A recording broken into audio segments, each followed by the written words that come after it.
If the global food supply chain collapsed tomorrow morning, you would have a serious problem.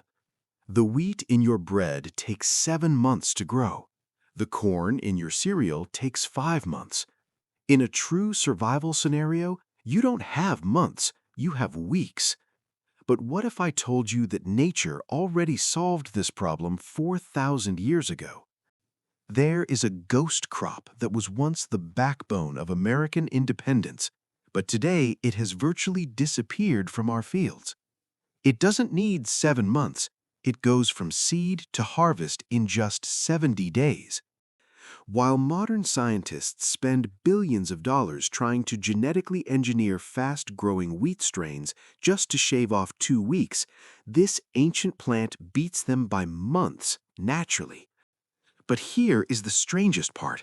If you try to help it, if you spray it with pesticides or feed it with expensive fertilizers or try to micromanage it, it will commit suicide. It will die. It is the only crop in the world that demands that you remain lazy. But before you rush to find this seed, you need to stay until the end of this video, because there is a mistaken trend spreading right now, harvesting the young sprouts of this plant for salads and smoothies. This can cause a rare, painful reaction that literally makes your skin burn when you walk out into the sun. You definitely do not want to be that person. Stay with me, and I will show you how to ignore the bad advice, harvest the safe black gold seeds, and bake your own bread in record time. Welcome to Reclaimed Nature. To understand why this plant is superior to wheat, you have to stop thinking like a consumer and start thinking like a survivor. For centuries, farmers didn't plant this crop because they wanted to. They planted it because they had to. It was known as the emergency button of agriculture. Picture a farmer in 1850. Maybe a late frost killed his corn in June. Maybe a flood rotted his wheat in July. The season is almost over, winter is coming, he has missed the window for every major grain, his family is staring at starvation. So he reaches for the bag of strange triangular black seeds. He scatters them on the field in late summer, August even. And then the magic happens. While wheat sits dormant for months, this plant explodes. In 3 days, it sprouts. In 30 days, it is flowering. And before the first snowflake hits the ground in October, he is harvesting a full crop of grain. It was the ultimate insurance policy against nature's chaos. From the steppes of Russia, where they call it kasha, to the mountains of Japan, where it becomes soba, this was the grain of the people. It was fast, it was resilient, and it didn't care if your soil was as hard as rock. So ask yourself this question. If we have a plant that grows 3 times faster than wheat, if we have a plant that saves farmers from bankruptcy, why are we eating genetically modified, slow-growing, chemical-dependent grains instead? Why did we abandon the speed champion of the world? The answer is ironic. We didn't stop growing it because it was weak. We stopped growing it because it was too strong to be controlled by the new masters of agriculture. It is time to reclaim the lost giant known as buckwheat. The decline of buckwheat isn't just a farming story. It is an indictment of modern food. In the mid-20th century, the Green Revolution introduced a new philosophy, speed through chemistry. Scientists discovered that if you pumped wheat and corn full of synthetic nitrogen fertilizer, they would grow unnaturally fast. It was the era of chemical steroids. But when they tried to force-feed buckwheat with these steroids, it rebelled. Buckwheat is a survivor from the harsh, rocky soils of Asia. It has evolved to be lean and efficient. When you dump modern fertilizer on it, it doesn't produce more grain, it panics. It grows a massive, watery, weak stem that cannot support its own weight. At the first sign of wind, the entire field collapses and rots. Farmers call this lodging. Basically, buckwheat commits suicide rather than accept the artificial boost. So the industry abandoned it. They replaced the independent buckwheat with high-maintenance wheat that needs their chemicals to survive. But pause for a second and think about what this means for you. You are eating wheat that has been hybridized for speed and pumped full of growth stimulants. You were eating a plant that was forced to mature before it was ready. Do you really think you can live a long, healthy life by eating food that was chemically bullied into existence? You expect longevity from a crop that was rushed to death. Buckwheat refuses to be rushed. It grows fast, naturally, on its own terms. And that integrity is exactly what your body is starving for. But buckwheat's integrity doesn't just heal your body. It starts by healing the very ground you walk on. While modern wheat depletes the soil, demanding more and more inputs every year, buckwheat does the opposite. It is a soil alchemist.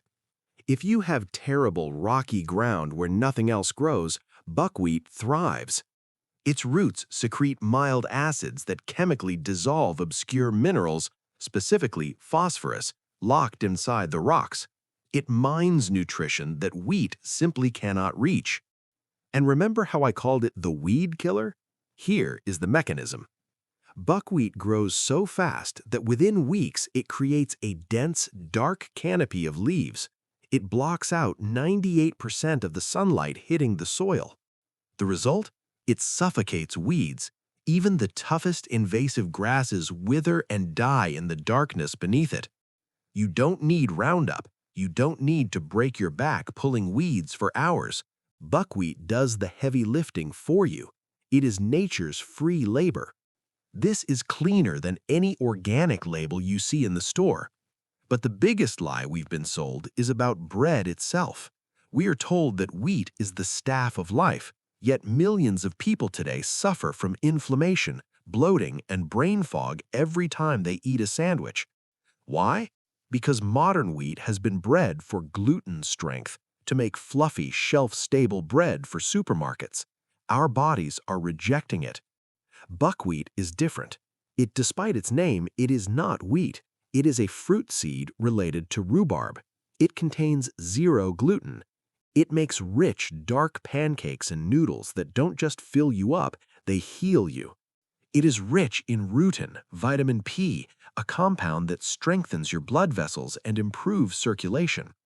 So while wheat inflames your gut, buckwheat strengthens your heart. One creates patience, the other creates survivors. But nature always demands respect. There is one part of this miracle plant that you must avoid if you want to stay safe in the sun. Now, let's resolve the solar trap I warned you about. I mentioned the mistaken trend of harvesting young sprouts for salads and smoothies. Here is the science behind why that is a bad idea. The fresh green leaves and stems contain a phototoxic agent called Fagopyrin. This compound reacts with UV light. If you eat a bowl of these fresh sprouts and then go outside, the sunlight literally activates the toxin inside your capillaries. This causes phagopyrism, a condition where your skin feels like it is burning or itching from the inside out. So the rule is simple: ignore the trend. We're not farming this plant for the greens, we are farming it for the grain. The dark brown seeds contain 0 phagopyrin. They are 100% safe to eat.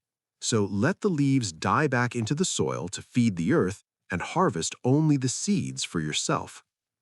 Here is your protocol for independence. Broadcast. Just scatter the seeds on the ground, no rows needed. You want a thick carpet to kill the weeds. Wait 70 days. Watch the bees go crazy for the white flowers. Harvest.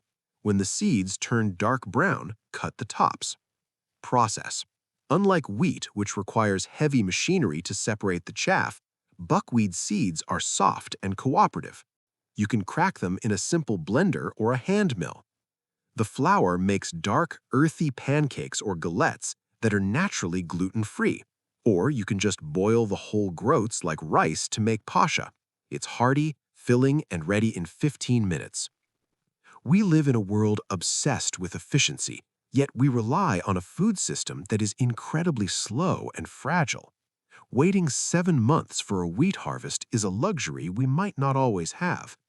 Depending on a global fertilizer supply chain is a risk you don't need to take. Buckwheat offers you a different path. It offers you speed. In just 70 days, less than a single season, you can grow a complete carbohydrate source on bad soil with no chemicals and no help from the industrial system. That isn't just gardening, that is tactical food security. While the rest of the world waits for the supply chain to deliver their bread, you can be baking yours. If you are ready to plant the 70-day bread and reclaim your independence, hit the like button. Subscribe to Reclaimed Nature, because the fastest way to freedom is growing in your own backyard. Knowledge is not lost, it is simply waiting for you to sow it.